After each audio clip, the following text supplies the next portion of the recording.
All right, guys, welcome back to another video. Today, October 15th, 2025, Merge Tactics just got an insane update, and we're going to be going over the balance changes together. So by the time you see this video, this will already be up. These balance changes will be completely live. So first up, nerfs. Assassin, critical chance from 50 down to 45% for 4 out of 4. Assassin's critical attacks put a bit too much pressure on the enemy backline, so they're dialing them back. Interesting. I'm completely okay with that, guys. Assassin was super duper strong. You could get away with wins that you otherwise should never have gotten just because of Assassin. Super strong. See, I never actually got the coaching or the monster drink buffs, but I'm perfectly okay with anything that halves damage and HP buffs because those are always way too much. Master Arena, on the other hand, that's, I believe, the one where you have to keep them in the same tile from round to round. If you don't keep them in the same tile, you don't get a buff. But if you get a buff, you're basically screwed when you want to move your team or adjust because you lose your buff and the enemy's team will be buffed without a doubt. So you'll basically stand no chance. But it looks like they're halving the HP buff and they're almost halving the damage buff. So theoretically, that should be a lot better for trying to rotate and pivot your teams and whatnot. You'll just have a better chance at mixing up your comps, right? So not too many nerfs, but I think all around, really appropriate nerfs. Assassin was way too strong, but I'm not going to lie, I'm surprised there wasn't one or two other nerfs in here, which we can get into later, which we will also probably end up getting into accidentally when we talk about the buffs. So Electro Giant, his cooldown per level has been reduced incrementally. So it basically goes down by 2 every time he levels up now. They want him to tank using his ability instead of just his HP, but he was taking too long to charge up. See, he was taking too long to charge up, but I was under the impression that was the point. You don't get to just tank him like a regular tank. It's not Clash Royale, it's Merge Tactics, right? So if you put him in an area where he's not going to instantly take all the damage, then you get the chance to use your ability in a more playful way, I guess, or even a more technical way. You can kind of plan when it comes into play, basically. I guess I'm not mad about that. The only thing I'm mad about is just seeing Electro Giant. So, oh gosh. Yeah, that's exactly what I was worried about. Okay, well, we'll get into that. So Electro Giant, he gets his ability faster. Skeleton Dragon, ability HP cost 50 to 30%, so almost halved. Splitting should be a strength for Skeleton Dragons. Honestly, that's not going to make a difference. Skeleton Dragons suck so bad, it just needs to be removed from the game or reworked. Splitting, like, the only time splitting is effective with the Skeleton Dragons is literally if you can guarantee that they're not being hit, which nobody's running like a melee only team in high ranks anyways, where they're never going to be hitting your Skelly Dragons. So I don't know, maybe it's just the people I play against, but if you have a brain, the Skeleton Dragon on the other team is getting absolutely devastated, regardless, without fail, 100% of the time. Royal Ghost hit speed, so it's a little bit quicker, and they added a cooldown to his invisibility, but then he wasn't packing enough punch. What? I feel like we're not going to really notice the difference with this. Maybe we are, but I feel like they didn't even test that. That's what, 0.07 seconds difference? Realistically, you're really not going to feel that difference. Like, a level 1 Goblin dart is probably still going to do the exact same amount of damage to that Royal Ghost before he gets a chance to maybe get in his extra hit by the end of the battle.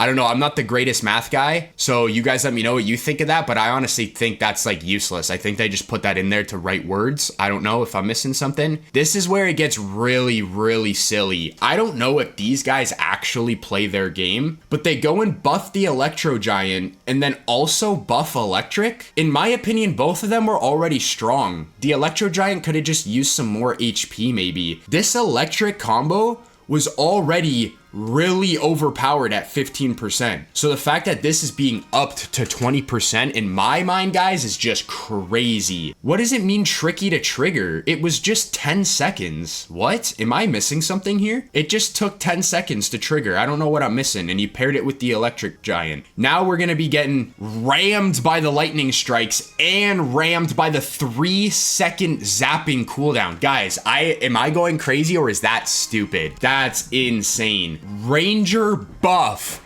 Ranger was so strong. They had a hard time dealing with heavy tanks this season. These guys don't play their game. Guys, the people that are in control of our balance changes are not playing their own game. Ranger was extremely strong. Ranger and throwers has been literally winning me against comps that I should not be winning. I've been sitting there saying nerf Ranger.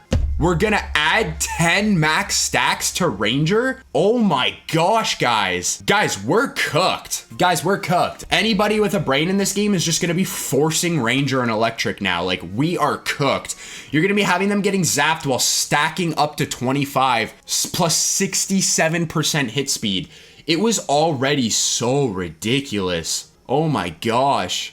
And Ace is getting buffed too? Ace was so strong, I would basically make my Executioner unkillable. Wow. So just the 4 out of 4 is when you're gonna notice an insane difference. The 13% shouldn't be too crazy, you know what I mean? Oh, Noble buff. See, this is interesting. The Noble buff stopped buffing the whole team, and I remember feeling that, forgetting about the patch notes, and in game just thinking, what is going on with my Noble, right? We're showing it some love to help it stand up to Clan and Goblins. Clan and Goblins, why? Did Clan get a buff? No, Clan's is just too strong, but Goblins got a buff? Oh my gosh.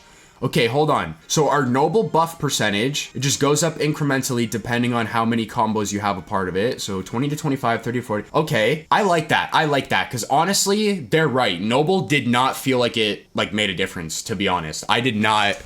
Round 1 through maybe 3, you could feel it on a level 1 knight, a level 1 prince, right? But other than that, I didn't really feel it. You guys let me know what you think though. And Goblins, this is crazy. Goblin Queen already shook things up with her randomness, but the Goblin trait felt a bit too random. Again, these guys don't play their game because was there any randomization? Am I trolling right now? I'm pretty sure if you just had 2 goblins, you guaranteed got a goblin at the end of the round. But they must just be talking about the 4 or 4 for the chance of getting a higher one. But now they've made it so you just guaranteed gain a 2 or 3 at 2 out of 4 or a 3 or 4 at 4 out of 4. You know what? It's fine. Like, all good things, honestly, all good things except for this weird electric buff. The electric dragon and the electric buff, guys, like, I am so not excited to be playing against that every other game. And Ranger, I'm worried about too. Ranger's already so oversaturated in terms of how much it's being picked that this is just gonna... All I know is if I go against Ranger or Electro Giant, I'm clapped. I don't know about you guys, but that is just insane. I messed with the Assassin buff. Really important. This is definitely one of the bigger updates we've had. It's not the biggest, but especially for a mid-season balance change, this is huge, guys. This is huge. This is really good stuff. All really good stuff. I'm excited. Right now, I'm at 2908, just using the Goblin Queen. And guys, honestly, with that buff we just read with the goblins, go check out my last video. I let you guys know that Goblin Queen is literally the cheat code to hitting diamond in this game. And now she's going to be even more overpowered than she already was because you get to guarantee better, higher elixir goblins on top of her. Guys, the rest of this season is going to be like, it's going to be something. We've got 11 days left. We probably won't get any more balance changes before the season ends. But all in all, I guess I'm not terribly upset with it, but I'm not super happy with it either. You guys let me know what you think down in the comments.